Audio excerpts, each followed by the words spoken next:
मैं जय श्री सीताराम। जय श्री सीताराम। महाराज जी, मैं आपसे पूछ रहा हूँ, ये पितृपक्ष होते हैं, इनका थोड़ा सा वृत्तांत बताएं। पितृपक्ष जो है ये अपने पूर्वजों की याद में किया जाता है। जो दिवंगत हो चुके हैं उनको याद करने के लिए हम सब जो है सनातन धर्मी जो है ये पितृपक्ष में अपने माँ बाप को याद करते हैं, पूर्वजों को याद करते हैं। इसके पीछे एक बड़ी छोटी सी कथा है महाभारत की। क्या हुआ, कर्ण स्वर्ण दान करता था। कर्ण जो है बड़ा दानी था, महादानी कहा जाता था। वो जो है स्वर्ण दान हमेशा किया करता था, कोई भी उसके यहाँ से खाली हाथ नहीं जाता था। क्या हुआ, युद्ध में जब वो मारा गया तो जाकर के स्वर्ग में पहुंचा तो वहां पर उसके लिए भोजन स्वर्ण के ही मिलते थे। वो बड़ा परेशान हुआ। जब जब भी पीने को पानी मांगा जाए तो स्वर्ण का आता था, भोजन मांगा जाए तो स्वर्ण का आता था।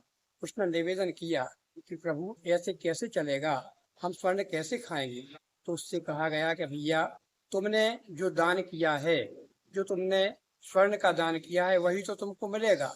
अगर तुम अन्न दान करते तो तुमको अन्न खाने को मिलता, पानी पीने को मिलता।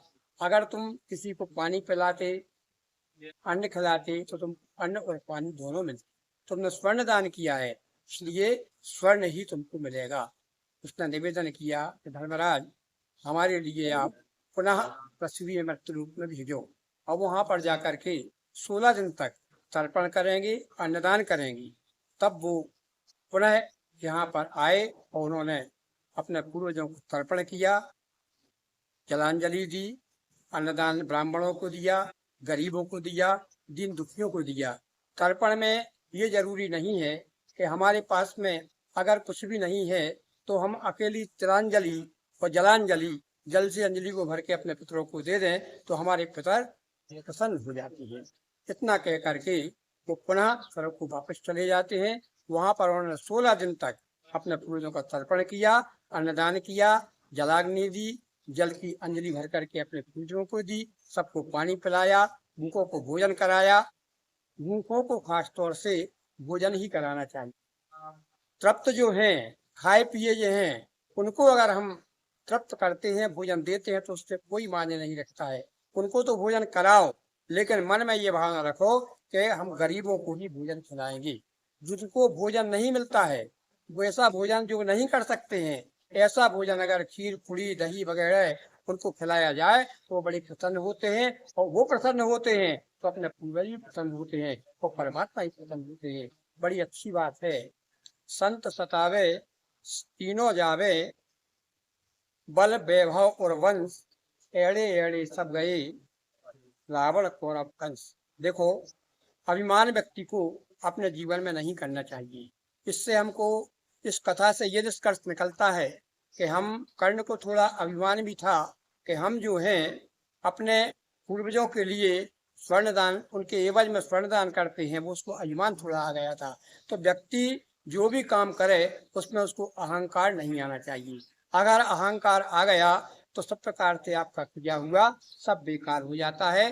इतना कह करके कर्ण ने अपने पूर्व को श्रद्धांजलि दी, जलांजलि दी और वो मोक्ष को प्राप्त हुए। बोलो सियावर रामचंद्र मगर की। महाराज तुलसीदास जी ने तो कहा है, को नहीं जन्मा अस जग माई, प्रभुता पाए ताय मदन आए। हाँ, क्या ये चौपाई? तुलसीदास जी ने ये ठीक लिखा है। लेकिन ऐसे भी राजा हो गए हैं जिनको लेश मात्र भी अभिमान नहीं था। उनके पास में बहुत धन संपत्ति थी लेकिन वो विनम्र ही रहे। आप राजा हरिश्चंद्र की कथा को देखो। हरिश्चंद्र तो अयोध्या के ही राजा थे। उनमें कितनी विनम्रता थी। उन्हें सत्य को बोलना नहीं छोड़ा, उन्होंने सत्य को अपनाया। सत्य हमेशा उनके पास में ही रहा। अहंकार उनको लेश मात्र भी नहीं आया। उन्हें सत्य के पीछे अपनी पत्नी को त्याग दिया, अपने पुत्र को त्याग दिया, लेकिन सत्य को नहीं छोड़ा। ऐसे भी रामायण में चौपाइयां आई कि हरिश्चंद्र शिव दधीच हरिचंद्र नरेशा, ये भी चौपाई उसमें आई है। तो ये तो जन्म जन्मांतरों की कथाएं हैं। इसमें तुलसीदास जी तो एक ऐसे राष्ट्र कवि भी हो गए हैं और भगवान के बड़े भक्त थे। उनके बारे में तो अपन ज्यादा बोल भी नहीं सकते हैं। उनके बारे में क्या उन्होंने लिखा है, क्या नहीं लिखा है, वो तो क्यों लिखा है, ये वो तो तो वो ही जाने जाने। और परमात्मा जाने। हम उसके बारे में ज्यादा कुछ नहीं बोल सकते। धन्यवाद धन्यवाद। नाम, आपका परिचय दें महाराज। हमारा नाम ओंकार प्रसाद देवरिया है। मूल निवासी हम बालाबेहट के हैं। हम हायर सेकेंडरी में टीचर थे और 45 साल तक हमने सर्विस की। उसके बाद अब हम रिटायर्ड हो चुके हैं। हम हनुमान जी से और राम जी से और बड़े बंदर से हमेशा ही जुड़े रहे हैं। बचपन से लेके अभी तक, जब से हमने वो संभाला है, तब से हम बंदरों से जुड़े हुए हैं। और हमारा समुद्र का ही पाठ चलता है। यहाँ भी प्रभु की दया से और मैन की दया से यहाँ भी हमारा पाठ अनबन चलता है। बस यही हमारी